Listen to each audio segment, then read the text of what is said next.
buenas, bienvenidos a este tercer encuentro que cierra el maniobras de la jornada de maniobras de Evasion Fest. Bueno, después tenemos concierto, pero bueno, esto de la reunión en torno a la cultura pop y a las narrativas de entretenimiento, pues este es el encuentro que cierra hoy con Ana de Aro. Muchísimas gracias, Ana, por estar aquí con nosotros. Muchas gracias a vosotros. Ahí está el micrófono que está tenso. No, pero está ahora se va a ir relajando pero... poquito a poco. Pues en esto que estábamos comentando a lo largo del día, que es ir cruzando narrativa, hemos estado hablando esta mañana con Pablo, cómic, videojuegos, animación. Hemos estado hablando ahora con Antonio en torno al juego, a los juegos de mesa, al videojuego, al cómic. Pues para cerrar, pues vamos a hablar de dos películas, de dos sagas que nos parecen fundamentales dentro de la historia del cine de los últimos 50 años, si queremos decir y exagerar un poco, pues dentro de la historia del cine en general. La oportunidad de charlar y conversar con Ana de Aro, en primer momento era porque hemos estado también comentando, hablando sobre la Comic Con en Málaga, pues uno de los ponentes fue la editorial Héroes de Papel, que es una editorial que está dedicada al mundo del videojuego, de la animación, de los animes, de la cultura pop en general, y hicieron una ponencia muy interesante, pues, de unos libros que están editados con mucho cuidado, hacen unas ediciones estupendas, tienen para aquellos jugones, tienen un libro dedicado a los videojuegos de tipo Street Fighter, se llaman los Beaten Up, se llama el libro, y dentro de toda esa gama pues hubo uno que me llamó especialmente la atención, que es Más allá de Orión. Así que nosotros le propusimos a Héroes de Papel, oye, mira, nos encantaría contar con vosotros en estas jornadas, y ellos nos comentaron, mira, pues acabamos de editar un libro bastante interesante que es La vida se abre camino, todo lo que siempre quisiste saber sobre el universo jurásico. Y dijimos, ostras, replicantes y dinosaurios, ¿quién se puede resistir a eso? Así que, bueno, pusimos en contacto con Ana, porque yo además tenía Más allá de Orión, lo tenía fichado como fan de Blade Runner, y dijimos, tenemos que contar con Ana. Pues Ana, muchísimas gracias por estar aquí con nosotros y charlar sobre estas dos películas, sobre estos dos libros tan apasionantes, sobre las novelas en las que se basan estos dos universos. Así que nada, Ana, ¿cómo fue abordar estas dos macro eventos, macro películas que tanto han dado que hablar y que siguen dando que hablar? Blade Runner y Parque Jurásico. Dos hitos cada una en su campo, ¿no? Porque si hay una película de ciencia ficción es Blade Runner, y si hay una película de dinosaurios es Parque Jurásico. Pues bueno, muchísimas gracias por invitarme. Yo estoy muy contenta de estar aquí porque además me traes para hablar de dos de las cosas que más me gustan, así que muchas gracias. Pues yo primero decidí escribir sobre Blade Runner porque bueno, tengo mucha suerte, ¿no? de poder dedicarme profesionalmente a indagar y a investigar en los temas que más me gustan. Y le propuse a Héroes escribir un libro sobre Blade Runner porque cuando a mí se me ocurrió esto era ya por 2017 y acababa de anunciarse que se iba a hacer la película Blade Runner 2049, que yo recibí con muchísimo escepticismo porque si había algo que para mí no era continuable era Blade Runner. Después vi que se había intentado continuar muchísimas veces antes de que se hiciera 2049. Y era 2017, iba a salir esta película y caí en la cuenta de que estaba a punto de venírsenos encima en noviembre de 2019. Y entonces dije, pues este es el momento. Si no lo hacemos nosotros, lo va a hacer otra persona, les dije a ellos. Y empezó como un ejercicio de análisis de dónde estamos ahora en ese noviembre de 2019 que se nos viene encima y cómo se parece, si se parece en algo nuestro mundo al de Blade Runner. Y después evolucionó en una cosa completamente distinta, que fue una exploración sobre esta película que a mí me intrigaba tanto, sobre el libro que le dio origen, sobre la extrañísima mente que había detrás de ese libro y bueno, sobre los temas fundamentales de Blade Runner, porque al final es una película que nos habla porque habla de la condición humana y de algo que todos entendemos perfectamente, porque cuando Roy Batty le preguntan ¿qué quieres? Y él dice más tiempo, esto es algo que entendemos todos y con lo que nos podemos identificar. Y además me encantó adentrarme en esto porque Blade Runner es un milagro dentro de la historia del cine. Es de estas cosas que tenían que haber salido fatal. Tiene todos los ingredientes para haber salido fatal. Una película con un proceso de guión desastroso, con un autor que no estaba dispuesto a que se adaptara a su libro, con un director que es despedido durante el rodaje, con actores que se odian. O sea, un proceso de montaje que fue un infierno, y lo que sale a continuación es Blade Runner, que es una obra indiscutiblemente inacabable, ¿no? A la que volvemos una y otra vez. Entonces, ese fue el inicio de Blade Runner. Y el tema de Parque Jurásico fue ya un ejercicio, porque Blade Runner fue más un ejercicio intelectual, tú me dices que se nota en mi escritura, y el caso de Parque Jurásico fue más una obra de amor ante una saga que a mí me fascina, que me enamora, a la que vuelvo constantemente y que me sirve para profundizar en algo en lo que yo creo firmemente, que es que las películas de entretenimiento cuentan cosas que vale la pena que sean contadas, y plantean discursos de los que vale la pena debatir y sobre los que se puede hablar, y ideas que pueden ser muy profundas aunque estén envueltas en una película de dinosaurios.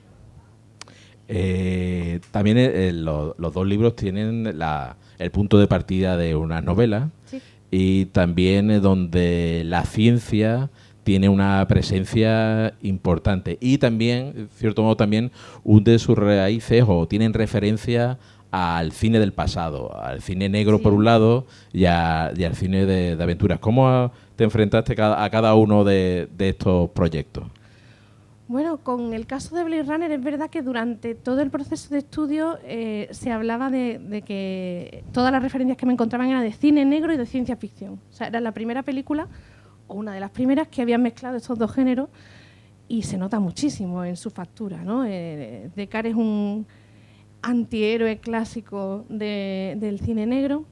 Con gabardina, lloviendo. Con gabardina, ¿no? Le falta el sombrero, que de hecho le propusieron ponerse un sombrero tipo el halcón maltés y demás, y él dijo que no podía llevar sombrero porque acababa de rodar Indiana Jones, estaba a punto de estrenarse, y decía, no puede ser. Entonces, por eso Deckard no lleva sombrero. Perdona, en la adaptación, no sé si has leído, la adaptación del cómic aparece, creo que el personaje porque es posterior, es decir, que el cómic...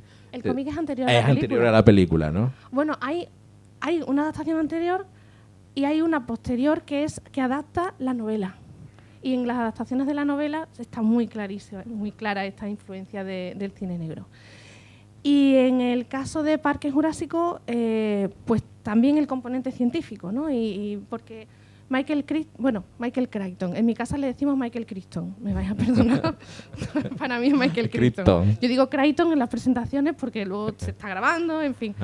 Pero Michael Crichton inventó un género literario que es el thriller, el techno-thriller, el thriller científico, que es una obra literaria en la que la ciencia forma una parte indispensable en el argumento. Es distinto de la aventura científica, como podría ser, por ejemplo, El mundo perdido de Conan Doyle, que bueno, está este pretexto de la ciencia, pero es una aventura. En el caso de las novelas de Michael Crichton, la ciencia es absolutamente fundamental. Y eso está muy presente también en la película, y hay todo un discurso sobre la responsabilidad científica sobre lo que se crea y los motivos por los que se crea. Y de hecho a Crichton se le acusó mucho de ser anticientífico, y él siempre defendió que él no estaba en contra de la ciencia en absoluto, la ciencia le apasionaba, pero estaba muy en contra de las relaciones entre la empresa y la ciencia. Y eso está muy presente. Y igualmente detrás de cada una de las películas de otro universo hay dos directores que son dentro de, podemos calificar como de los grandes del cine, de la historia del cine, Ridley Scott y Steven Spielberg, que en cierto modo también han hecho control sobre estos dos universos durante todo este tiempo. Uno más que otro y con más éxito. Sí, a ver, todos los directores asociados a ambas sagas han sido directores ilustres. Quizá el que sale un poco peor parado es Joe Johnston, que hizo Parque Jurásico 3, el pobre, que es un director muy digno, pero tuvo también unas circunstancias de rodaje muy complicadas y demás. Pero si nos vamos a las secuelas, tenemos a Denis Villeneuve en Blade Runner 2049, que es uno de los directores más interesantes. A mí me apasiona. Arrival es perfecta, y las adaptaciones de Dune es difícil hacerlas mejor. Y Y luego en la saga de Parque Jurásico, gente ilustre. O sea, hemos tenido gracias, estaba pensando en Bayona, digo, ¿cómo se llama Bayona? En fin, son gente muy valiosa. Pero sí, tenemos a dos tótem, Ridley Scott y Steven Spielberg, muy diferentes entre sí, porque Ridley Scott es del caos absoluto. Sí, y además tuvo muchos problemas por eso en el rodaje de Blade Runner, por ser inglés, porque él era un inglés trabajando con equipos de rodaje norteamericanos, que tenían muchísimos más descansos, que tenían unas normativas diferentes, y se le amotinaron durante el rodaje porque él decía que en Inglaterra, cuando tú decías se rueda y nadie se cuestionaba nada. Y no, eso a los americanos no les sentó bien. Entonces Ridley Scott es el caos. Ridley Scott rueda sin guiones acabados, monta y remonta y vuelve a montar, cambia de opinión sobre su propia película muchísimas veces. En los años 80 te dice una cosa y en los 2000 te dice otra. Es muy George Lucas en ese sentido. Él te dice, no, esto estaba planeado todo desde el principio, pero no es verdad, porque hay hemeroteca. Y luego Steven Spielberg en realidad es el control absoluto. Es un genio creativo, pero controla todos los pasos del proceso. Y se nota en la factura acabada del producto, y que también es un paquetito que está mucho mejor envuelto, ¿no? Es como todo mucho más con su lacito puesto, es diferente. Vamos a ir ahora hablando de cada uno de los libros, nos vamos a ir deteniendo. Empezamos por el inicial, Más allá de Orión, por Blade Runner. ¿Me gusta más? Me gusta más, pero sin embargo como saga, como producto general, me interesa también mucho Parque Jurásico, pero lo voy a comentar. Blade Runner yo creo que es la película que más veces habré visto en el cine, porque claro, con tantas ediciones que ha habido en el 90 y algo, en el 97, en el 2000 y pico, pues siempre... No sé si es la peli que más montajes tiene, pero si no lo es, debe estar ahí. Blade Runner tiene 7 montajes oficiales reconocidos. 3 de ellos significativamente distintos entre sí, los otros tienen diferencias muy sutiles, pero 7 montajes. Y también que es una película que la ve uno en pantalla grande y es totalmente apabullante. Hipnótico. Lo estábamos comentando antes también, que recientemente la vimos en Filming y había descubierto cosas nuevas, porque también la copia 4K había sido restaurada, limpiada, y yo estaba viendo cosas que no había visto antes, ¿no? Descubres los fondos y descubres en el audio, por ejemplo, la parte del mercado de animales, el audio es alucinante. Se oye a españoles, por ejemplo, en el sí. Entonces, viene preparada, ha hecho los deberes. HBO. ¿Qué versión ha visto usted? Pues que no lo sé. ¿Tenía una voz en off? Por lo que estoy diciendo, no sabía que tenía tantas versiones. La clave, ¿tenía una voz en off? ¿Había un narrador o no había narrador? Sí, narrador, sí. Vale, entonces ¿ha visto usted el montaje original? El original, sí, creo que sí. No. Entonces ha visto la mala. La mala, bueno. Entonces ha visto la mala. Ahora sí. Lo siento. Yo no puedo decirlo, pero sí, la mala. Me ha gustado más que nunca, ¿sabes? La mala. Pues ahora después de aquí te decimos, hay más que te puedes ver. ¿Ah, sí? Hay una versión que Claro, cambia tiene que ser la noche significativamente el significado de la película. Perdón. Que hay una versión que es hay como 3 versiones, pero las importantes son 2. Una es la versión que ha visto usted, Sí. que es la primera que se estrena, tiene una voz en off que rellena los huecos de la narración y tiene un final feliz. Sí. Y luego tenemos el montaje final. No, sí, hay un pero final no menos cuentes el feliz. final, que entonces... ¿Tú has visto el final donde ellos se van al campo? Este final que no es... Van los dos al campo. Claro, que se dice que es otra película, ¿no? Ha cambiado. Bonita. Ah, sí, tú has visto la que se van al campo, de Claro, picnic. con la voz en off es la del final. Es el final feliz. Bueno, pues Marga, no te contamos nada. Pero hay otra sin voz en off y que acaba un poquito antes. Esa es la primera, es la que yo he visto ahí. ¿Qué? ¿Hay que tenerlo en físico? No, en Filmin está la buena. Y en HBO haya visto la mala. Para saber usted cuál está viendo, si no hay voz en off, siga viéndola. Y hay otra que no llueve nunca.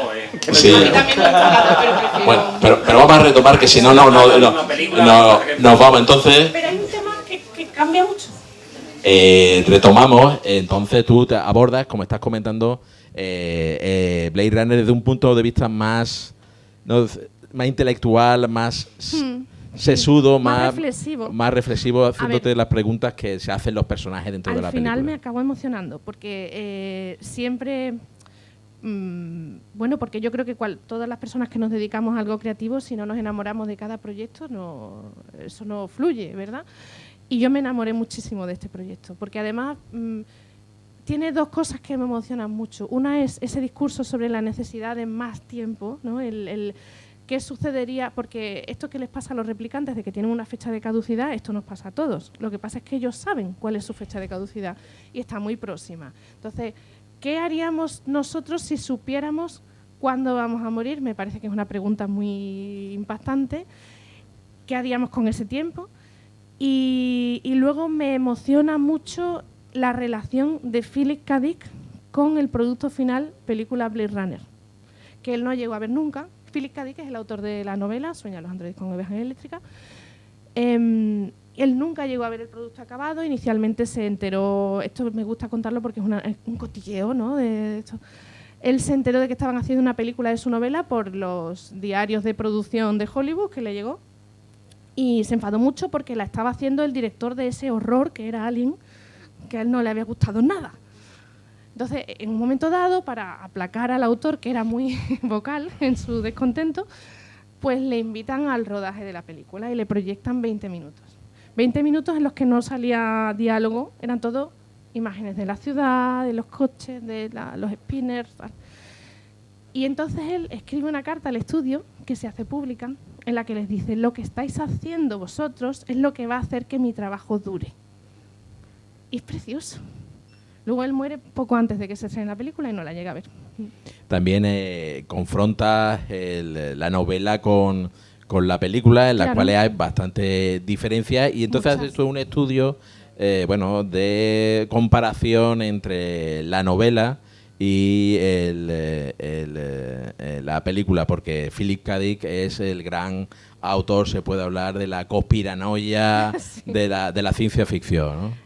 Philip K. Dick es un autor de ciencia ficción extremadamente prolífico, escribe mucho, publica mucho y además inventa conceptos que ahora mismo son ineludibles en la ciencia ficción. El concepto de la Matrix lo inventa él, por ejemplo.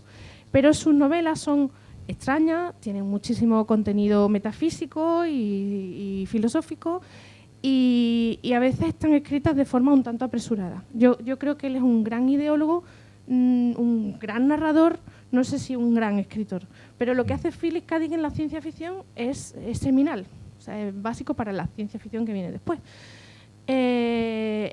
Entonces, sí, ¿cuál era la pregunta? Pues que la relación entre La novela, relación entre sí, novela es decir, y que hay libro. una... Claro, se tratan temas muy distintos, porque su novela es muy policíaca y plantea más una relación del ser humano con el entorno que le rodea, con la pérdida de su propia humanidad. Los replicantes, que no son replicantes en la novela, son androides, se llaman androides, son muchísimo menos profundos, se plantean menos cosas. Son un recurso narrativo. En cambio, es la película Blade Runner la que a ese argumento, que es muy interesante, pero que es un punto de partida, le da todo el trasfondo humanístico que hoy en día asociamos con Blade Runner, ¿no? De plan, reflexionar sobre la condición humana y qué es lo que nos hace humanos, y este el logo de la compañía Tyrell, ¿no? De más humanos que los humanos. ¿Y qué significa eso? Anteriormente a Blade Runner se había adaptado a algo de Philip K. Dick, en ese momento. Sí, no te sé decir qué, pero sí, ya se habían adaptado relatos y cosas. Porque en ese momento también Quiero recordar. la ciencia ficción que se estaba haciendo era otra ciencia ficción, ¿no? Más alegre. Más alegre, ¿no? Veníamos de la Guerra de la Galaxia. Algo mucho más camp. Sí, en ese momento coincide también, un poco se culpa del fracaso de que en ese año es el 82, es donde ET lo fagocita absolutamente todo, claro, ¿no? es que claro, a ver, hay dos películas de ciencia ficción ese verano que se estrenan en muy poco tiempo, y una es ET y otra es Blade Runner. ET es mucho más fácil entrar en ET. Tiene un ritmo, tiene un tono, tiene un lenguaje, una factura maravillosa. Entonces, hubo críticos que dijeron: si tiene usted que ver una película de ciencia ficción este verano, vaya a ver ET. Porque a Blade Runner le pasa lo que le pasa a muchísimas grandes obras de la historia del cine, y es que al principio no tiene un éxito inmediato ni de público ni de crítica. Y es cuando ya está en VHS y se puede alquilar cuando empieza a convertirse en un objeto de culto y se empieza a pasar y se empieza a transformar en el fenómeno que es hoy. Pero inicialmente Ridley Scott decía que él estaba haciendo una película de entretenimiento que no tenía ninguna profundidad, y el público no la percibe así. Además, la gente se enfadó mucho con Harrison Ford, con el papel de Harrison Ford, porque venían de ver a Harrison Ford ser Han Solo, muy poco después sería Indiana Jones, y aquí lo tenemos haciendo de un antihéroe sucio, poco ético, que dispara a una mujer por la espalda. Y eso Harrison no se hace. Entonces, que además la escena de amor es prácticamente una violación. Es decir, vista con el tiempo, esa manera de ver el cine o también lo comentas tanto en un libro como en otro, también una perspectiva de género, y en el caso de Blade Runner le pasas el algodón y se queda bastante sucio, ¿no?, a la hora de juzgarla. Pero no tanto porque Blade Runner...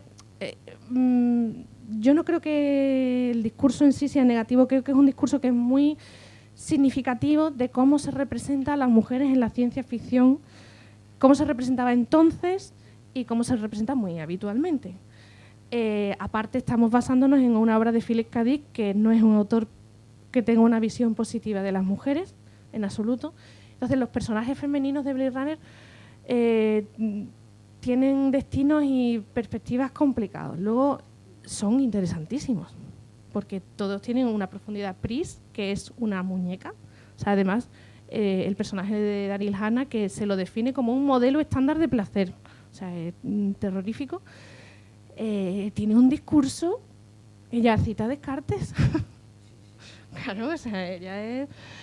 Y luego esto, en Blade Runner 2049 son muy conscientes de esto, sí, y abordan los personajes femeninos de otra manera.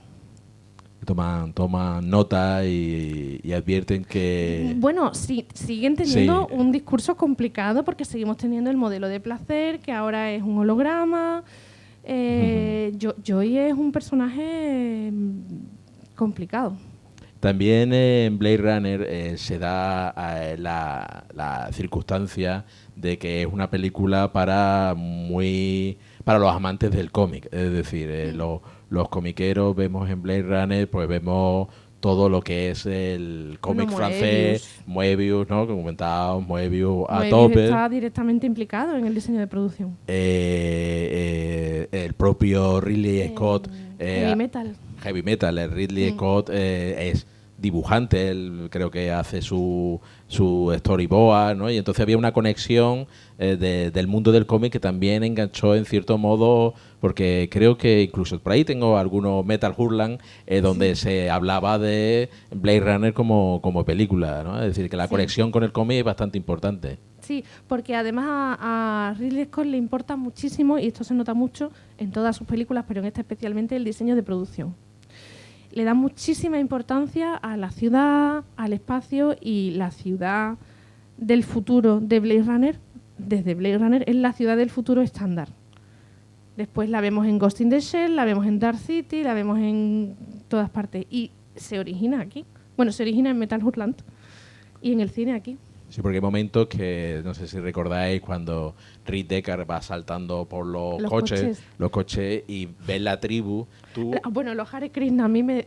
Tú corta ese frame ahí y tú dices, esto es Moebius totalmente, ¿no? Totalmente. Esas viñetas recargadas de ciudades con personajes variopintos, la luz, ¿no? También un poco establece habla sobre quién es el verdadero protagonista de Blade Runner, ¿no? Es decir, hay momentos, y cuando tú lo comentas, dices, pues sí, pues tienes razón. Para mí es Roy. Ella dice que Nexus 6, Roy es el personaje principal de Blade Runner. No solo el personaje principal, porque podríamos pensar que el personaje principal es Deckard, porque es el que nos mete en la historia, es el que seguimos. Para mí, Roy es el héroe. Que es algo extraño, porque tú entras en la película pensando que tienes que ir con Deckard. Pero es que Roy tiene razón, ¿verdad? Sí. Pero claro, se produce una disonancia extraña porque la película no te está dejando tranquilo. Tú estás viendo a alguien... Roy es implacable, es un asesino, es una fuerza de la naturaleza, da muchísimo miedo. La escena de los ojos, el laboratorio de criogenia de los ojos, Roy es terrorífico. Pero yo le entiendo y me resulta muchísimo más fácil empatizar con Roy que empatizar con Deckard. Deckard está haciendo su trabajo, Deckard tiene muchas dudas existenciales, Deckard se plantea muchas cosas, pero es que Roy tiene razón. Es que sus peticiones están plenamente justificadas. Y luego lo que comentábamos antes, a mí me sucedió una cosa cuando... no cuando vi la película por primera vez, sino cuando volví a ella una y otra vez y me vi todas las versiones y demás. Y es que caí en la cuenta de que Roy tiene 4 años. 4 años de existencia, con una base de recuerdos artificiales, etcétera. Pero, ¿habéis visto alguna vez un niño de 4 años muy enfadado? Cuando están realmente enfadados y son imparables. Ese tipo de comportamiento, cuando Roy está persiguiendo a Deckard, está saltando, está jugando, está feliz, está haciendo lo que se le da bien, ¿no? Que al final es, bueno, pues matar un poco. Y cuando asesina a Tyrell, la expresión de... Es un niño llorando, es un niño, ha matado a su padre. Sí, totalmente, ¿no? Es una película que tú estableces ahí todas esas lecturas filosóficas, morales, religiosas, pero sobre todo algo también muy común que es el tema de la identidad y de la empatía. Y sí, porque se supone que... Perdón, te he interrumpido. No, sí. Que se supone que lo que distingue a los replicantes es que no experimentan empatía. Y por eso existe el test de Boykamp. Porque su respuesta es un poquito tardía, ¿no? Es como una empatía artificial. Pero no es cierto, ¿no? Roy llora cuando sabe que Pris ha muerto. Lo que pasa es que, de nuevo, ¿qué tipo de empatía experimenta un niño de 4 años? Es básica, es primitiva, es cruda. ¿Y cuántos seres humanos hay en este discurso y en muchos otros que no dan señales ninguna de empatía? Sí, yo cuando estábamos leyendo el libro, se lo comentaba a Rita y le comentaba, yo creo que ahora mismo, si tú haces pasar el test, yo creo que habría bastante poca gente que lo pasaría, ¿no? El test de empatía, porque además ese test de empatía está relacionado con los animales, pero no lo establece con los seres humanos, creo que esto viene del libro. Viene del libro, sí, ¿no? Esto viene del libro porque en el libro, como ha habido esa especie de apocalipsis y hay pocos animales, lo más empático que puedes hacer es cuidar de un animal, ¿no? Entonces establece la empatía en relación con los animales. Pero es algo muy tramposo porque además hoy nosotros ya sabemos que hay cerebros humanos perfectamente funcionales que experimentan la empatía de otra manera. Muchas personas neurodivergentes muestran la empatía de manera distinta. Y quizás sus resultados del test de Boykamp serían inconclusos cuando experimentan empatía, sin ningún tipo de duda. Ahí se despeja esa duda cuando le preguntan a Deckard si en algún momento ha fallado o ha matado a un inocente. Se establece, ¿no? Se rompe esa duda que nosotros podíamos establecer si ese método es fiable. Que no lo es nunca. También, habla sobre el fracaso que supone como comercialmente Blade Runner y que eso, en cierto modo, un universo que podía expandirse, pues se queda cegado en ese momento y no tiene secuela, no aparece productos, tampoco se corta la mercadotecnia en cierto modo y se convierte más en un culto hasta que, pues, como estás comentando, Ridley Scott, pues chiquillo es que no para con la tijera, es decir, está continuamente con las reediciones, que es algo común, ¿no? Es decir, eso de la versión extendida, ¿cuántas películas suyas tienen versiones extendidas, no? Como esa película a lo largo desde 1982 no ha parado de crecer.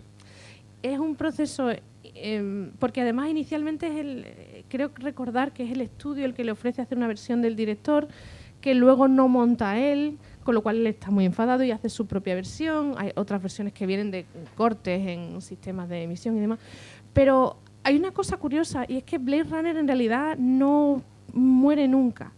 Nosotros tenemos la idea de que está Blade Runner y luego está Blade Runner 2049 y pasan 35 años más o menos entre una y otra, pero hay muchos intentos de volver a Blade Runner en otros ámbitos. Enseguida empiezan a salir adaptaciones al cómic, se hace un videojuego de estos de... Conversacional, ¿no? Sí, una aventura gráfica que además era famosamente complicada y la gente se desesperaba muchísimo, con varios finales y demás. Y hay una saga de novelas extrañísimas, de 4 novelas que publicó con permiso del estudio y de los herederos de Philip K. Dick un autor de nombre que ahora no soy capaz de recordar, que hasta que sale 2049 eran el canon, se consideraban el canon de continuación de Blade Runner y son absolutamente demenciales. Muy locas, ¿no? Muy locas. Habla sobre La los noche de los replicantes, creo que es la primera. Y luego se convierten en novelas pulp total, ¿no? Totalmente. O sea, la serie B de las novelas, divertidísimas, ¿eh? O sea, entretenidísimas, pero no a la altura de lo que hoy en día consideramos Blade Runner. Claro, es que antes no se consideraba Blade Runner como lo consideramos hoy en día. Ahora es una obra de culto antes. Y sin embargo también Blade Runner permanece viva en otras películas. Claro, lo que decíamos de Ghost in the Shell. Ghost in the Shell sin Blade Runner no se entiende. La animación, ¿no? También la influencia que tiene en el anime japonés, en el manga, también tiene una presencia bastante importante. Porque además la estética asiática está ya muy presente en Blade Runner, desde el principio. Entonces sí, se unen estos mundos muy, muy fácilmente. Y va evolucionando de tal manera que, como comentas, 35 años después, pues no sé si de una manera un tanto... No sé, ¿qué le lleva a Ridley Scott, no ya como director, pero sí en la sombra, y el propio Denis Villeneuve lo comenta, sacar adelante un proyecto como 2049? A ver, lo que sucede es que en ese momento hay un clima generalizado de secuelas, remakes, reboots, y entonces es en el momento en el que es posible sacar literalmente cualquier película de culto del cajón y continuarla. Y lo que pasa es que nadie se esperaba a lo de Blade Runner, porque es extraña, es difícil, es intocable, hay varias versiones, ¿qué versión coges como base? Entonces yo recuerdo que cuando lo anunciaron dije, esto va a ser espantoso, o sea, es imposible que esto vaya bien. Lo que pasa es que luego tenemos a Villeneuve al mando, que es, voy a decir una barbaridad, posiblemente mejor director que Ridley Scott. No me peguéis. Después lo discutiremos. Claro, es mucho más metódico, es mucho más sutil en algunos casos, está en ese momento muy bien considerado porque ha hecho Arrival y ha hecho, no recuerdo también. Sicario. Sicario. Prisionero. Exacto. Y llega y habrá opiniones. Seguro que muchos no estáis de acuerdo conmigo, pero yo creo que es una muy digna secuela. Dentro de lo que es hacer una secuela de Blade Runner. Yo fui al cine sin ningún tipo de esperanza. Y además yo fui al cine con un único objetivo y era que a mí me dijeran si Deckard era un replicante o no. Ahí vamos a llegar. Vamos a hablar de si Deckard, porque yo creo que es como la gran duda que se establece, pero el gran debate que yo creo que está bastante... Bueno, venga, sigue. A ver, claro. Ahora que lo pienso, dices tú, claro, es que puedes ahí darle vuelta y rebuscar si en verdad o no, pero el tema de la identidad, ¿no? Sí que es ser humano, ¿no? O si Deckard, pues puede darle... Pero tiene que ser muy rebuscado. A ver, es rebuscada cualquiera de las soluciones. Porque si es un replicante, replicante especialmente poco efectivo en su trabajo y que recibe muchas tortas y que está muy por debajo de Roy, por ejemplo. Y si es un ser humano con graves problemas emocionales y de empatía. En cualquier caso, volviendo un momento a 2049, como te decía, yo fui para que me resolvieran esa duda. Y 2049 hace una cosa maravillosa, que es decir, yo tengo una película de base que tiene varios montajes y varias resoluciones, varios cánones, y si yo escojo uno de ellos, estoy invalidando la experiencia de la mitad de mi audiencia. Así que no lo voy a resolver. Y en 2049 se puede interpretar que Deckard es un replicante y se puede interpretar que no lo es. Entonces es maravilloso. Yo salí frustrada, pero es maravilloso. Y bueno, sí, el famoso debate, que yo le dedico un capítulo sobre si Deckard es o no un replicante. Aquí lo que sucede es que cuando Ridley Scott monta la primera versión de la película, él piensa una cosa y es muy vocal sobre lo que él piensa en las entrevistas del momento, y después cuando empieza a montar sus versiones posteriores decide que le gusta más otra interpretación y entonces planta las semillas para que podamos tener esa interpretación. Pero inevitablemente hay contradicciones porque esto no estaba ahí al principio, aunque sea mucho más interesante esa segunda interpretación. Desde mi punto de vista, yo prefiero que Deckard sea un replicante. Hay que reconocerle a Ridley Scott que es muy buen director. A mí me gusta igual que tú dices de Denis Villeneuve, de lo refinado que en cierto modo es. A mí me gusta Ridley Scott por lo bruto. En cierto modo es trazo grueso, y después que es un boca chancla que no lo puede evitar, ¿no? Es un George Lucas de la vida. Hablaba sobre Napoleón, ¿no? La última película de Napoleón, y cuando le tiran un poco de la oreja hablando sobre si tiene o no rigor histórico Napoleón, dice: me van a venir a mí a contarme. No, y con Gladiator 2. Yo hago una película entretenida y de rigor histórico como que me da exactamente igual. Y en Gladiator 2 dijo: hombre, pero si en realidad nadie estaba allí para verlo. Y dices: hombre, Ridley, pero no había tiburones en el Coliseo. Eso lo sabemos. No sé si habéis visto alguno Gladiator 2, es una ida de olla tremenda. Es decir, hay vergüenza más tiburones ninguna. que mujeres en la película, ¿vale? O sea, a ver, a mí Ridley Scott me parece imprescindible porque nos ha dado Alien, nos ha dado Blade Runner y nos ha Gladiator. Y yo nada más que con eso... Ya los creo que duelistas también. Venga, los duelistas también. No, y más. Pero quiero decir, para mí esas tres son obras que no se pueden sacar, ¿no? De mi panteón personal. Y después como productor de televisión también es bastante interesante, ¿no? Sí. Y su hermano también, en fin... es imprescindible. Se llegaba a decir últimamente que el hermano era ya casi mejor Tony Scott que pero Ridley, porque tuvo una fase Ridley bastante chunga, ¿no? Sí, pero porque la gente es muy rápida también emitiendo opiniones, como cuando yo he dicho que Villeneuve es mejor director.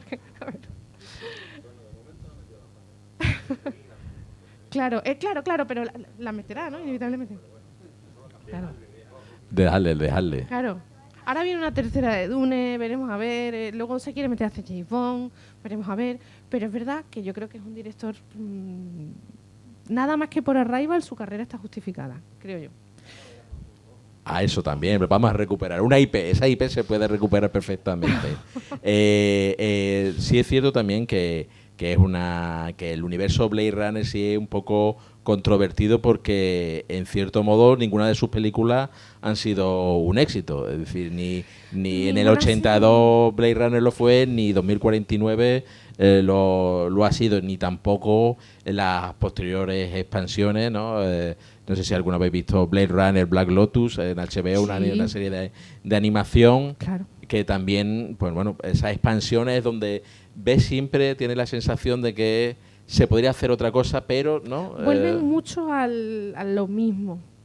Pero es un universo difícil de tocar. Es mucho más fácil meterte en Alien y hacer Alien y meter referencias a la compañía de Tyrell, que las hay, y a los replicantes y demás, que tocar esto.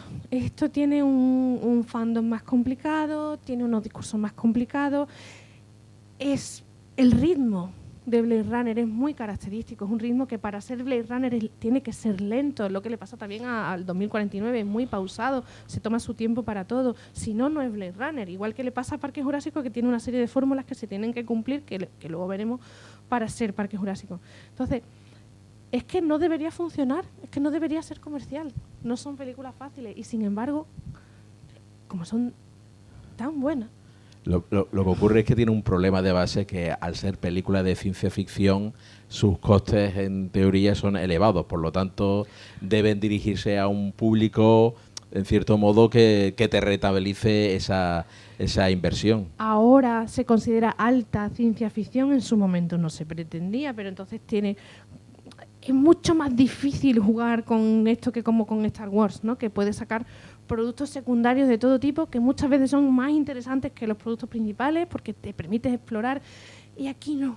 Esto es como muy de culto. Sí, también ha habido, no sé si recordáis, pero muchos intentos, no de las adaptaciones de Blade Runner, pero sí trasladar esa mezcla de la ciencia ficción con el noir, ¿no? Es decir, utilizar el espacio urbano futurista para Historias de detective. para hacer una historia de detective, y sin embargo parece que independientemente de Blade Runner no ha habido esa película que se diga heredera, ¿no? O, no sé si vosotros recordáis alguna que se os venga a la cabeza, pero ha habido intentos que no han terminado de cuajar, o estaba la que comentabas también, la Alter Carbon, ¿no? Sí, Alter Carbon. Alter Carbon también hizo una película, el hijo de ¿cómo se llama este? De David Bowie, Duncan Jones, que la hizo para Netflix, que se llamaba Mudo, que eso no la he- no la has visto, pues No. es una película totalmente deudora de Blade Runner, y es un fracaso de película realmente brutal. Claro, porque habitualmente cuando se intenta continuar Blade Runner lo que cogemos es la estética. Y la estética sin el trasfondo y sin el discurso no es Blade Runner. Blade Runner es ese debate sobre la empatía, esas dudas sobre el tiempo, sobre la mortalidad, sobre somos mejores que los humanos pero no duramos. Eso es Blade Runner. La estética está muy bien, es maravillosa, es inseparable pero lo que hace que Blade Runner realmente permanezca y volvamos a ella una y otra vez, yo creo que va mucho más allá de la estética. Por ejemplo, también Andor, ¡Qué también maravilla! que en la segunda temporada también se presentaba un poco como la Blade Runner, un poco en cierto modo la película urbana del mundo Star Wars. Uy, qué melón. Sí, bueno, pero Sí. es lo que dice, es la manera de vender. A ver, Es decir, Andor yo creo que es posible... Es que me está grabando diciendo cosas categóricas. Yo creo que es de los mejores productos de Star Wars que existen. Me parece que es Star Wars escrita por alguien que se toma mucho más en serio el guión de lo que se lo suelen tomar en Star Wars. Creo que es alguien que realmente ha pensado sobre lo que quería contar. Pero está años luz de lo que es Blade Runner. Es otro discurso, es política, no es humanismo. otra serie, que no sé si la habéis visto, yo voy a sacar aquí para que vosotros vayáis anotando, otra de Spans. No sé si la habéis visto. La primera temporada tiene un personaje con gabardina, sombrero, que es Thomas Jane, me parece, y que va investigando un crimen y se encuentra con aquella sustancia que permite posteriormente hacer los viajes. Pero ahí tiene una parte, después ya sale al espacio exterior y eso, pero tiene la historia de los marginados, el cinturón exterior, Claro. y tal esa. Y esa también es muy deudora de Blade Runner. Y yo me parece que es una de las mejores dentro de Continuadoras de lo que es el discurso. totalmente. Es gracioso, ¿verdad? Porque al final hay coches voladores, pero los detectives siguen llevando gabardina. O sea, el mismo detective. El mismo código, ¿no? También el personaje en 2049 tenemos a Ryan Gosling Acá. con esa cara a palo, que el hombre si ríe, llora, está enamorado, pues mantiene ese rictus, ¿no? Ay, pero yo creo que lo hace muy bien, realmente. Creo que tiene más rango del que yo le concedía cuando vi Blade Runner 2049. Yo pensé, bueno, es que este hombre es que es así, es que no... Sí, yo creo que sí, tiene mucho más rango del que demuestra aquí, pero bueno, es que el personaje es el prototipo de lo que se supone que es un replicante. Y un replicante, lo que sería Deckard si Deckard hiciera bien su trabajo, ¿no? Es muy... y luego pues lo mismo, tiene muchísima más humanidad que los seres humanos supuestos que le rodean, y mucha más empatía y mucha más capacidad de fascinación ante el milagro de esa historia, que al final es un nacimiento. Nos vamos a cosas que son súper ¿La habéis visto por básicas. aquí? Vaya que soltemos nosotros Pedazo de spoiler. No, soltamos spoilers. Podemos seguir hablamos y después lo veis. Bueno, también es decir, igual que estamos buscando luego hablamos los de personajes. dinosaurios, que se nos va a quedar sin Sí, tiempo. no, vamos bien. Ahora íbamos terminando. Igual que Roy Batty va buscando su identidad, ¿no? Sí. Joe va buscando su infancia, ¿no? O va buscando... Joe tiene tiene la esperanza de haber tenido una infancia. Durante un periodo de tiempo tiene la esperanza de ser algo más de lo que siempre le han dicho que es. Y eso es muy humano también. Y tiene la capacidad de establecer relaciones afectivas mucho más profundas que las que le rodean, ¿no? Y es un replicante que en principio nunca duda de lo que es, y cuando duda de lo que es, entonces pues su mundo se viene abajo. Pero sí, el tema de la infancia está muy presente en 2049.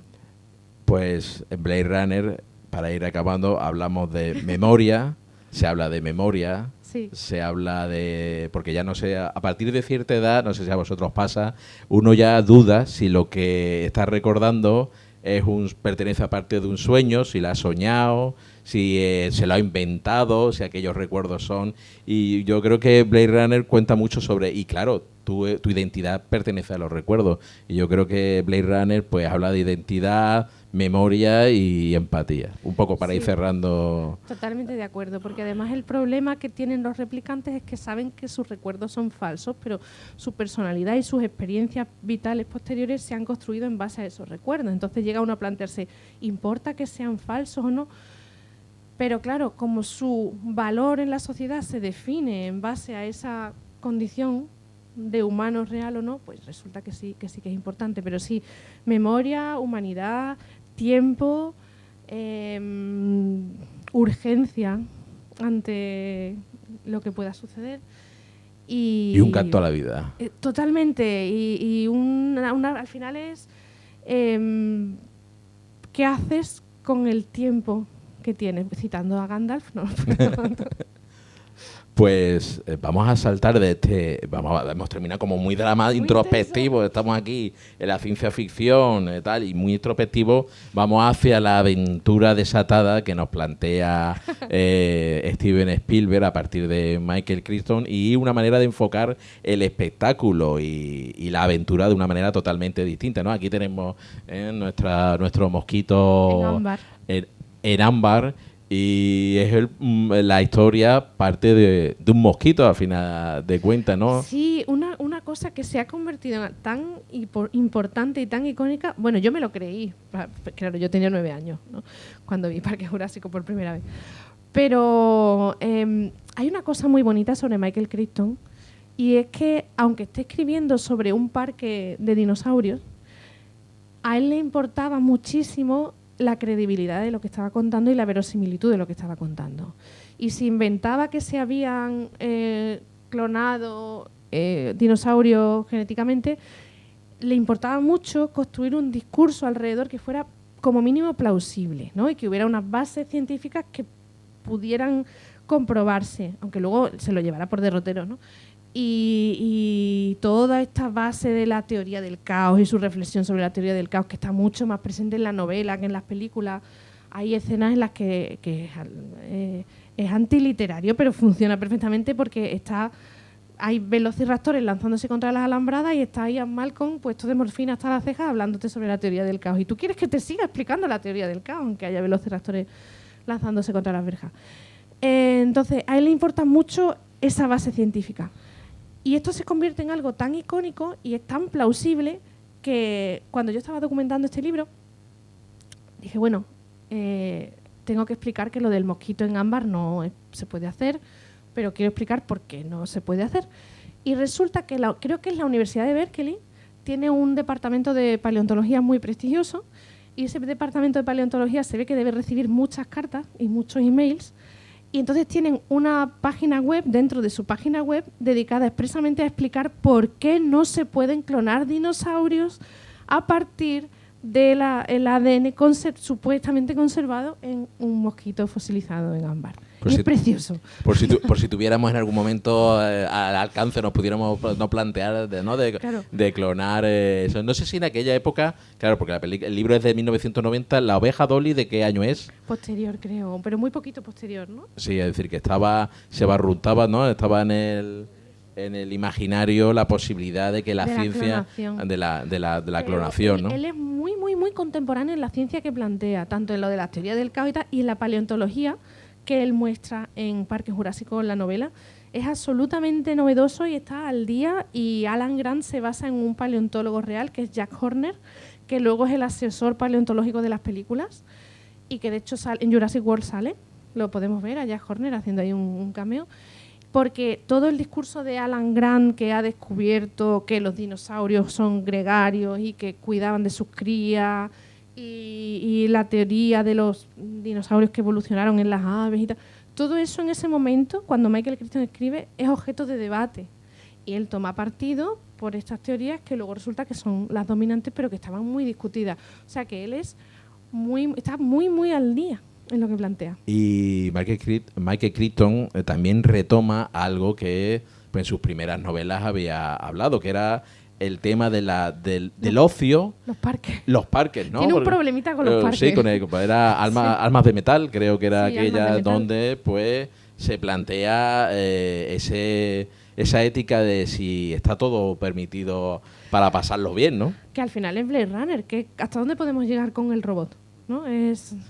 ¿Cómo debemos tratar a Siri? Y a la inteligencia artificial tenemos que darle las gracias o no.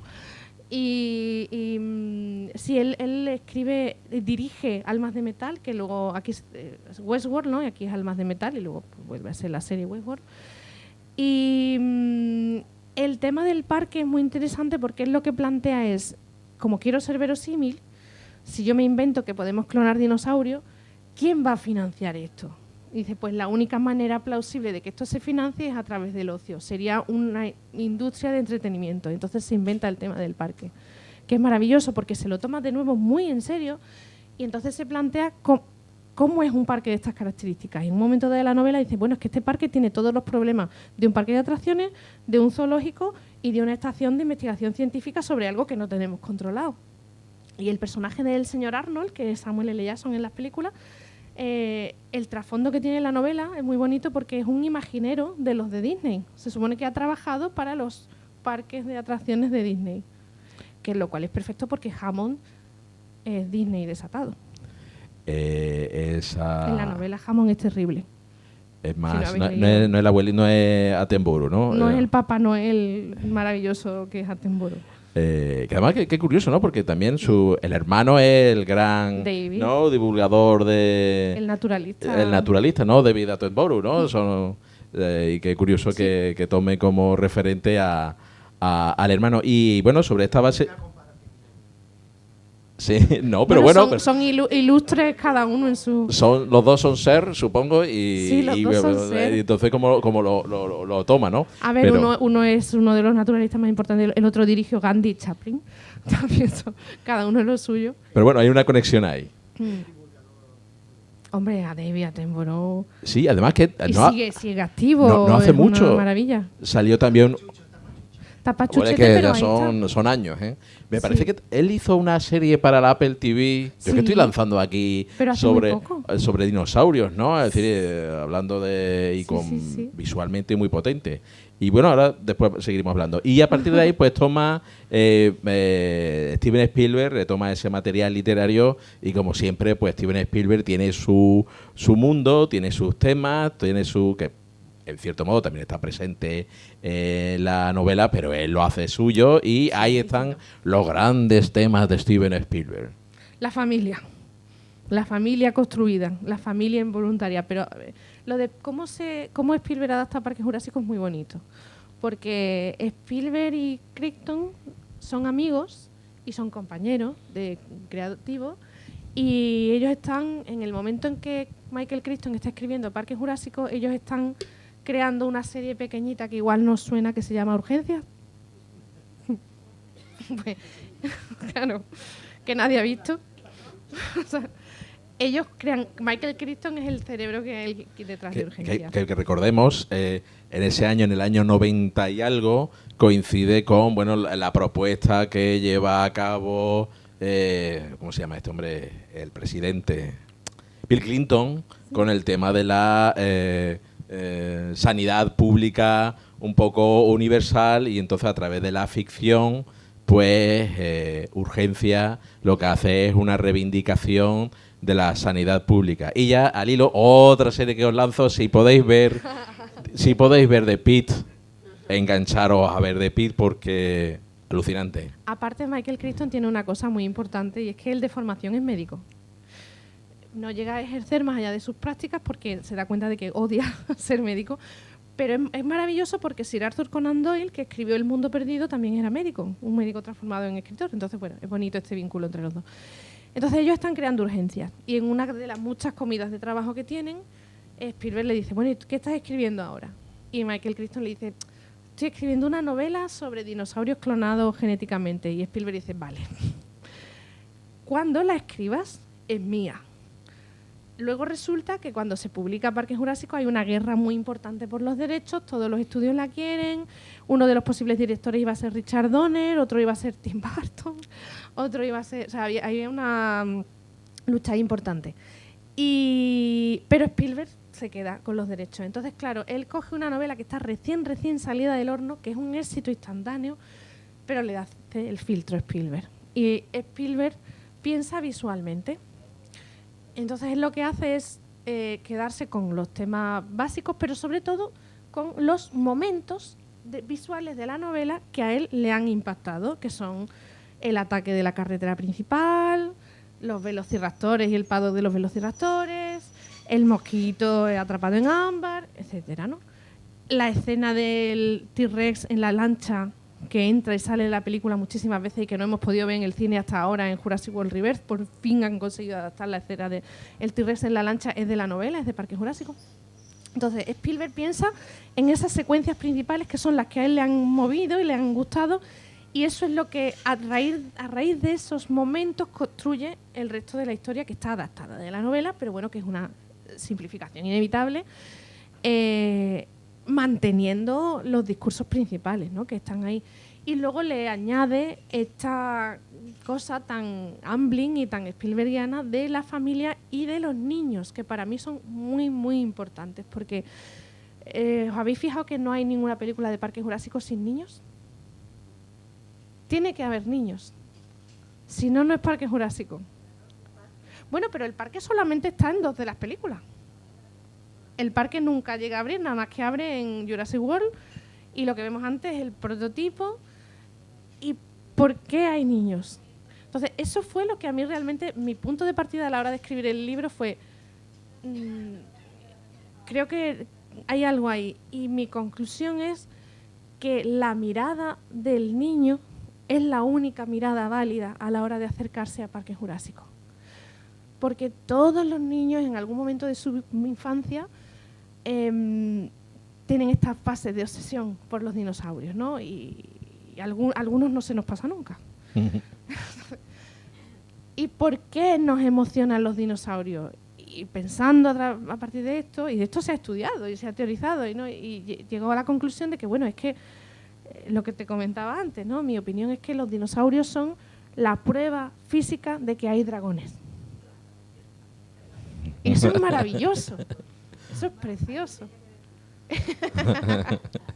Entonces, claro, esta fascinación infantil y esta mirada de la maravilla es fundamental en la saga. Esto lo aporta Spielberg. También está en las novelas. Lo que pasa es que en las novelas la ciencia se come un poco a la maravilla, pero está. Pero todas las películas de Parque Jurásico, las series también, tienen al menos un momento de respiro en el que alguien se maravilla ante la grandiosidad de lo que está viendo. Ese brachiosaurio que se pone de pie, Alan Grant se cae al suelo. Cuando entramos por primera vez en Jurassic World, entramos en el parque, el personaje que nos mete en ese parque es un niño que está entrando por primera vez. A mí me emociona porque yo siempre digo que si el parque abriera, yo iría. Lo que pasa es que iría por la mañana, porque a partir de mediodía la cosa se va a joder.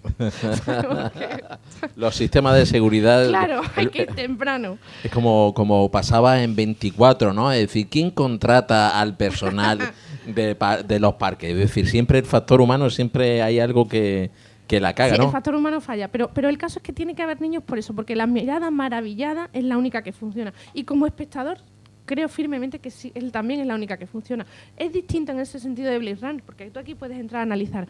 Pero si tú entras analizando en Parque Jurásico, no es que no se sostenga, es que no tiene sentido. Es como analizar Piratas del Caribe, es que no vas para eso. O sea,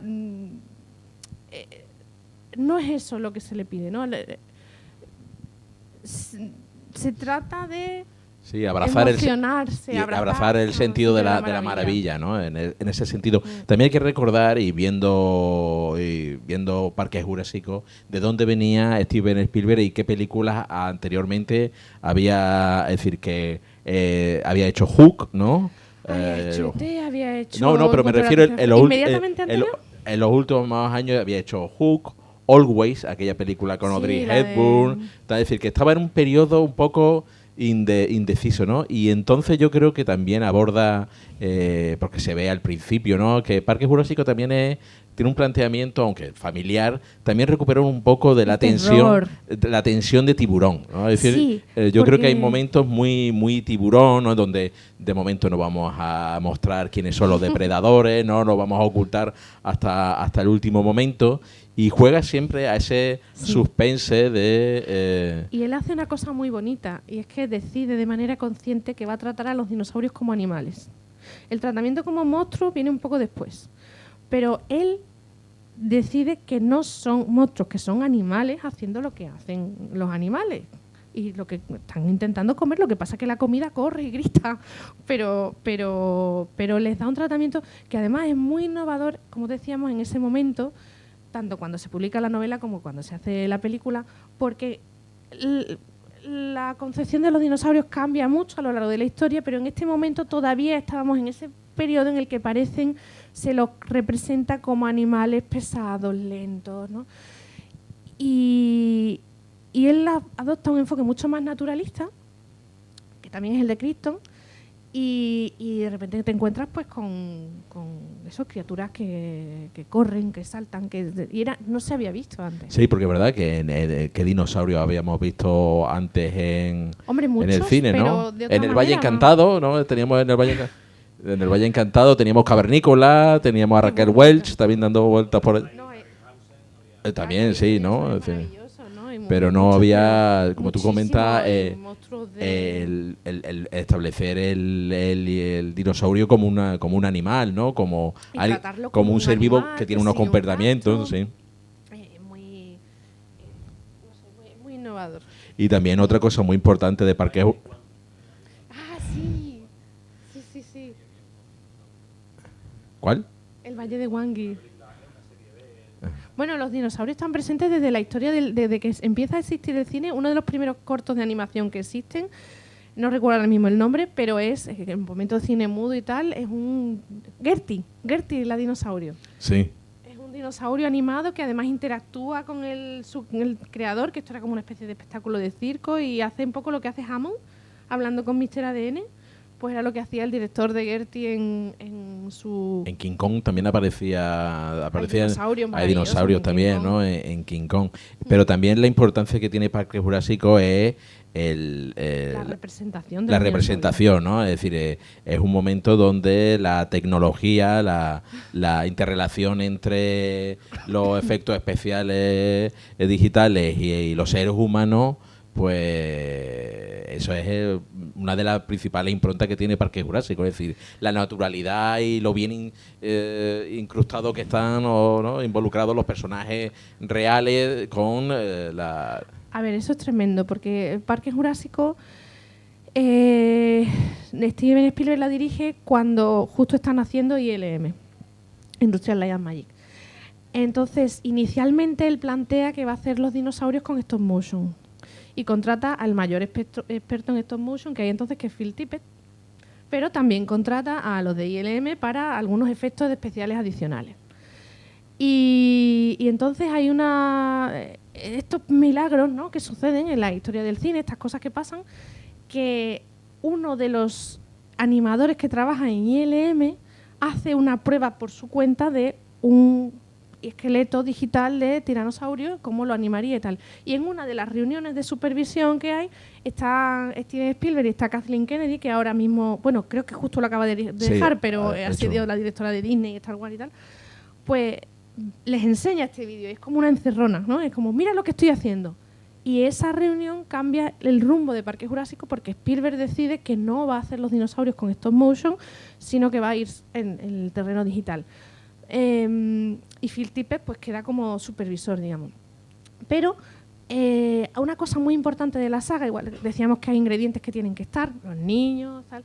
Una cosa que está siempre y se mantiene en la actualidad es el uso de animatrónicos. El 80% de los dinosaurios que se ven en Parque Jurásico son animatrónicos, las vistas parciales, ¿no? Y solo las vistas generales son digitales. En realidad hay muy pocos minutos de efectos digitales. Sí, lo cuentas que no sé cuántos planos hay como en 60 y tantos 60 y planos tantos, digitales, ¿no? Y luego compararlo con lo que hay en Jurassic World, ¿no? Mil y pico, claro, decías, ¿no? Pero hoy en día siguen usando animatrónicos y si vemos Jurassic World Rebirth, el dinosaurio Dolores, que no recuerdo la especie, ¿es un listrosaurio? No lo sé, creo que no.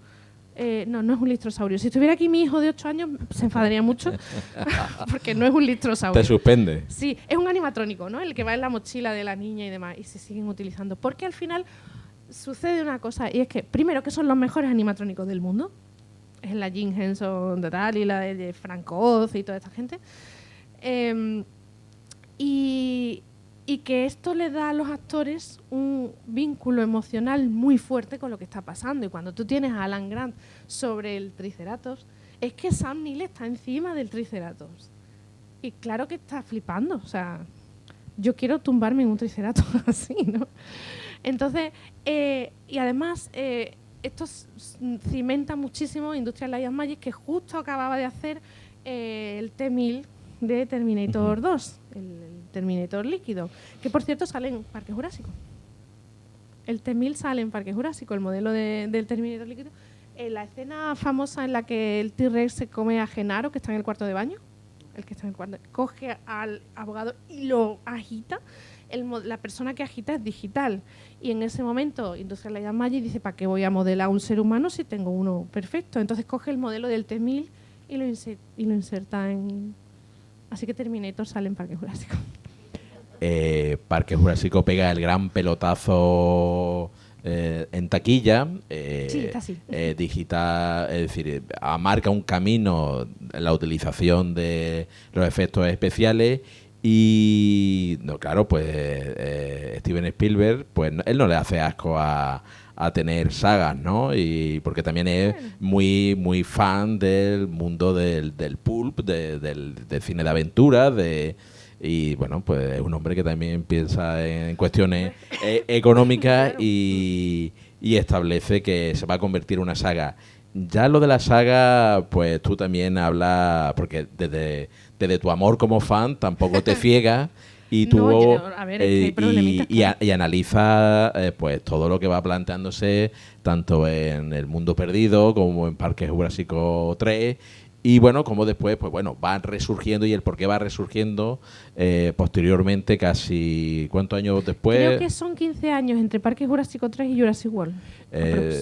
Hay un tiempo y cómo bueno pues va evolucionando el mundo en cierto modo de los personajes, en cierto modo, pero las estructuras como que se repiten, ¿no? Es decir, que van como rimando entre las distintas secuelas. Sí, es verdad. La estructura se repite y luego una cosa que no hemos hablado, pero que es muy característica de la saga, es que los personajes son muy arquetípicos y responden siempre a unos modelos muy claros que tienen que repetirse. Entonces decíamos que tenemos un héroe, pero es un héroe científico. Un paleontólogo, es un etólogo, ahora hemos vuelto al paleontólogo, es un matemático, ¿no? Son los héroes de Krypton, son así. Hay mercenarios, que pueden ser mercenarios buenos o mercenarios malos, pero hay mercenarios. Hay niños, hay familias desestructuradas. Y millonarios o intereses empresariales. Hay científicos. Porque a mí uno de mis personajes favoritos de la saga es el científico, es Henry Wu, que creo que no se le dedica suficiente atención. Y luego el tema de los villanos, y es que el malo en la saga de Parque Jurásico siempre es la empresa. Siempre es el empresario sin escrúpulos. Y esto es siempre funciona así. Entonces tú coges todos esos ingredientes, los metes en una costelera, ¿no? Le echas animatrónico, le echas mucho dinero y te sale un Parque Jurásico. Sí, Jurassic World es una recuela y la estructura pasa un poco como El Despertar de la Fuerza, la estructura es exactamente la misma que la de Star Wars. Y en parte por eso funciona. mucha gente se quejó de esto, pero yo creo que tiene todo el sentido del mundo cuando tú estás haciendo una película, y hablo de Jurassic World ahora, que está pensada para que los niños que vimos Parque Jurásico llevemos a nuestros niños a ver Jurassic World. Y luego compremos los juguetes. Pero entonces no hay una...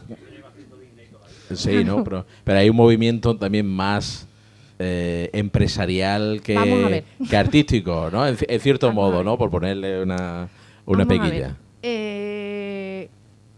A ver, el cine de los grandes estudios no se mueve si no hay una Vale, sobre garantía todo- de éxito y no van a dejar de exprimir a la gallina de los huevos de oro. Lo que pasa que yo, mientras la expriman y el huevo sea de oro, me parece bien.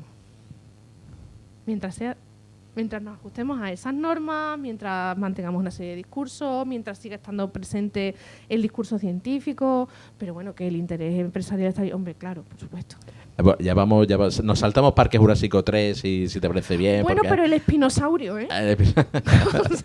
Y también el mundo perdido que tiene también momentos que tú lo relatas, ¿no? Para mí Momentos- es de las peores, ¿eh? Mira que me el gusta. mundo perdido que tiene un momento espectacular, que es cuando van por la hierba alta y se van acercando, es aquello que Los que velociraptores recuerdan los desde velociraptores, ¿no? Y Y la saltamos cascada a de la sangre. siguiente generación, y si te parece bien, podemos hablar de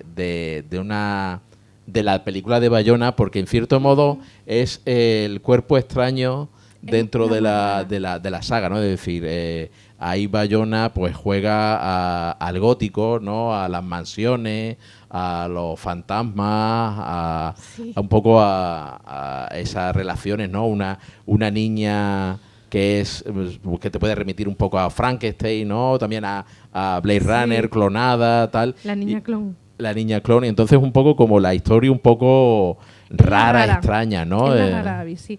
A mí personalmente me encanta. Suele ser la que menos gusta por esto que tú dices, porque es rara.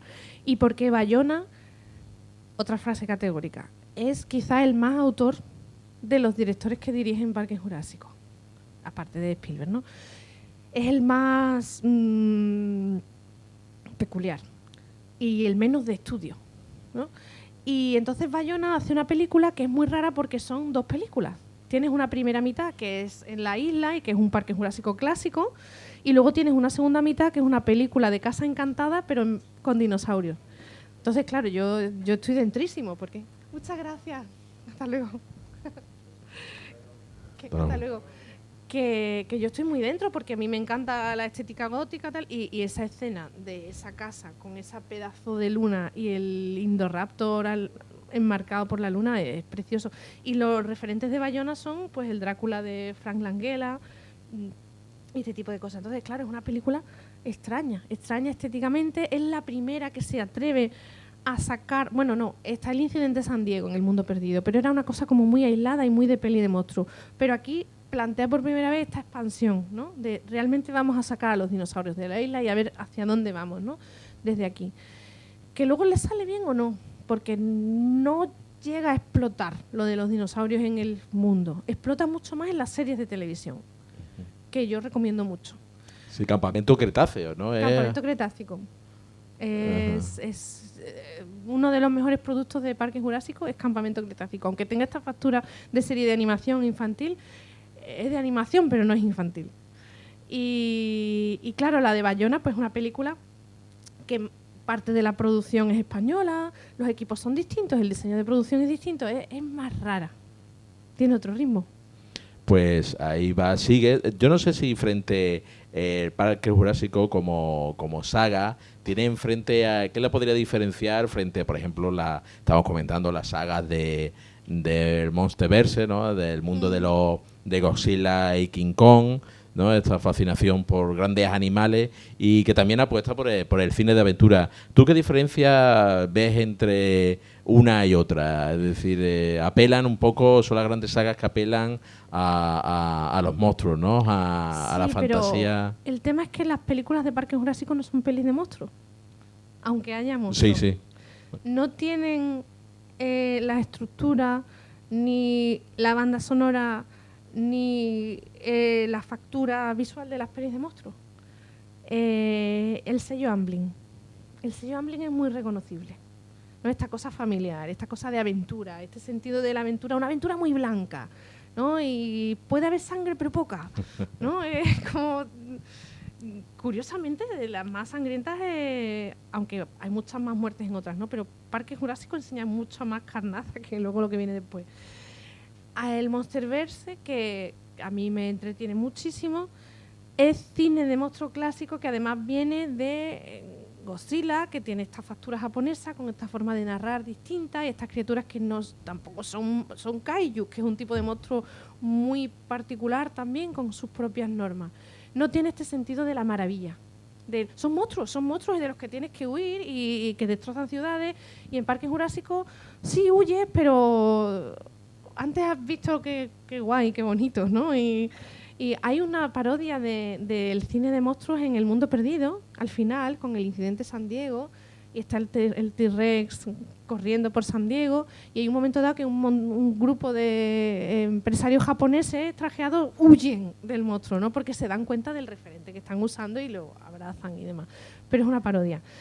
Pero no son cine de monstruos exactamente. ¿Qué tienen en común? Pues que estamos en un momento en que si podemos franquiciarlo, lo franquiciamos, ¿no? Y entonces vamos a crear lo que estábamos hablando tú y yo antes. Vamos a coger productos que no me van a dar para una peli, sino que me van a dar para 5 pelis, una serie, un cómic y un montón de juguetes. Parque Jurásico continúa. Sí. Es decir, continúa ahí, se mantiene como un referente. ¿Tú le ves recorrido después de Parque Jurásico Rebirth? No sé si la habéis visto alguno, donde se vuelven a repetir los escames. Es el segundo reinicio de la saga. ¿Qué recorrido le ves tú o dónde puede? Porque estábamos comentando antes algo que es Amblin mantiene esa postura blanca donde los dinosaurios, de momento está por ahí algunas veces la amenaza, pero nunca van a ser utilizados como armas, ¿no? Que tú comentabas que por un lado la cuestión económica puede ser o a través del ocio o a través de la industria de armamentística. O farmacéutica, que es un poco lo que se maneja en Reverse. Pero que esto lo plantea ya Michael Crichton en Parque Jurásico, porque no hemos hablado de otro ingrediente fundamental, que es el guionista. David Coeb. Exactamente. Digo, se me ha olvidado, no puede ser. David Coeb. Que siempre está ahí, y las buenas de Parque Jurásico son las de David Coeb, las guionizadas por él, y él siempre supervisa. El tema de la militarización de los dinosaurios está pendiente desde El Mundo Perdido. Ya hay guiones y storyboards en los que se ven velociraptores lanzándose desde helicópteros sobre campos de batalla. Pero, aunque es algo que visualmente a Spielberg le encanta, nunca llega a cuajar porque no casa con este discurso de la maravilla, de la fascinación, de que son animales, ¿no? Entonces nunca se llegan a meter ahí. Yo tengo la esperanza de que no se metan. Pero también te digo, cuando dijeron primero que en Jurassic World iba a haber híbridos, a mí me pareció una cosa completamente innecesaria, no me interesó lo más mínimo, y luego creo que tiene mucho sentido, porque lo hacen desde un punto de vista empresarial, ¿no? Del producto que se ha agotado y que tenemos que modificar porque no deja de ser un producto. Cuando están dirigiendo Jurassic World, el director de Jurassic World dice que tiene dos imágenes en su cabeza a la hora de plantear lo que va a ser la película. La primera imagen que tiene en su cabeza es un niño que mira por la ventana y en la encrucijada de su calle ve un brachiosaurio. La maravilla. La mirada del niño, lo que estábamos diciendo. Esta imagen luego se recupera en Campamento Cretácico. La siguiente imagen que tiene en la cabeza y que une con la primera es: estamos en el parque está abierto, estamos en el paddock del T-Rex, pero el niño que está delante está mirando su móvil. Porque la maravilla, pero ya nos hemos acostumbrado. Entonces el producto tiene que evolucionar. Y eso se transforma en los híbridos. A mí me parecía que no tenía sentido y luego creo que funciona estupendamente. Cuando yo vi el tráiler de Jurassic World y vi velociraptores montados, un adiestrador de velociraptores que iba en moto con los velociraptores alrededor, dije, me bajo. No. Cuando lo vi en el cine me faltó levantarme y aplaudir porque me encantó. Dije, de velociraptores adiestrados, no, si son los villanos de la saga. Bueno, pues yo estaba en el minuto 20 estaba dentrísimo. Entonces yo confío en que sigan haciéndolo bien. A ver. Toda esa pasión que aquí está exhibiendo se traslada también, se muestra en tu libro de una manera también muy amena y por otro lado también pues rigurosa a la hora de analizar las películas. Tanto en el caso como Más allá de Orión, que es un acercamiento más intelectual, si se puede decir, al más pasional, que es la vida de Se abre camino. Si os parece bien, pues abrimos un turno de preguntas. Si os parece bien. Preguntas, comentarios, sugerencias. Sugerencias, tanto de la saga como de Blade Runner. Y bueno, un poco también, pues si mientras van surgiendo las preguntas, porque ahora nos tenemos que ir nos vamos dentro de un ratito al concierto de música electrona, a Even, ahí en Energia Coworking, pues te vamos lanzando... Ah, vale. Te vamos lanzando pues ese cuestionario, ese que te voy comentando. Sí, sí. Uy, qué encerrona. Pues que nos vayan lanzando pues esas propuestas culturales que nos llevaríamos en esa arca dispuesta a colonizar el espacio exterior. Vale. Pues empezamos por una novela. Una novela. Pues mi novela favorita de es que verás el clasicazo. Mi novela favorita de todos los tiempos y a la que vuelvo constantemente es La Isla del Tesoro.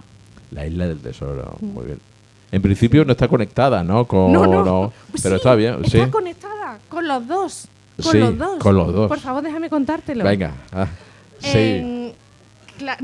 En Blade Runner 2049, cuando K, el personaje de Ryan Gosling, encuentra por primera vez a Deckard, lo primero que Deckard le dice es: ¿tienes un trozo de queso? No sé, es una cita directa de La Isla del Tesoro, es lo primero que dice el náufrago Ben Gunn cuando se encuentra con Jim. Hay que ser muy friki de La Isla del Tesoro para darse cuenta. Está bien. Pero vale, cierto. Y bueno, y el tema de la isla, ¿no? Que está muy presente en Parque Jurásico. O sea vale. Que sí, y cito La Isla del Tesoro en los dos. Cierto. Un disco. La banda sonora del musical Hamilton.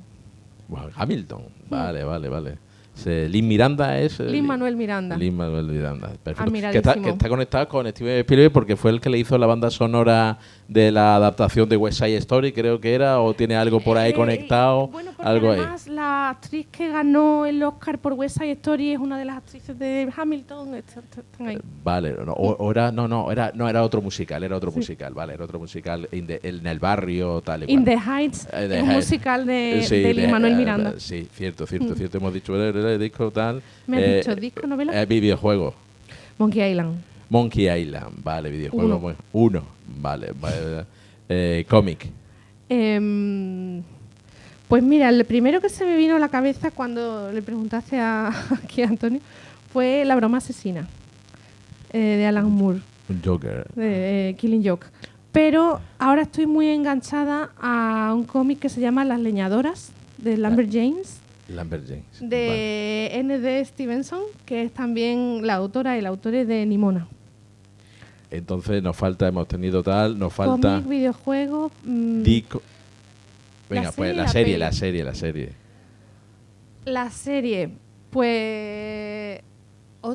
Bueno, igual os parece una rareza, para mí no lo es. Hay dos series de animación que me fascinan, que son musicales también, que se llaman Hazbin Hotel y Helluva Boss.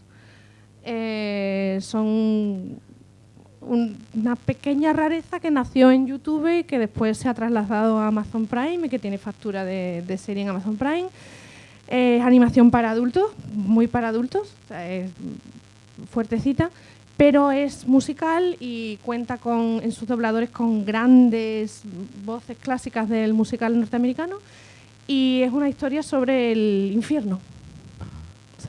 Los títulos, por favor, de nuevo. Hazbin Hotel y Helluva Boss. Bueno. Es decir, oye, pues hay una línea de con el musical y finalmente película. Lo fácil sería decirte Parque Jurásico en este caso. Porque yo vuelvo más a Parque Jurásico que a Blade Runner, aunque vuelvo muchísimo a Blade Runner. Una que no sea Parque Jurásico. Bueno, puede ser Parque Jurásico, pero venga, sí, venga, una que no sea. Venga, Una que vale. no sea Parque Jurásico, Medianoche en París. Medianoche en París.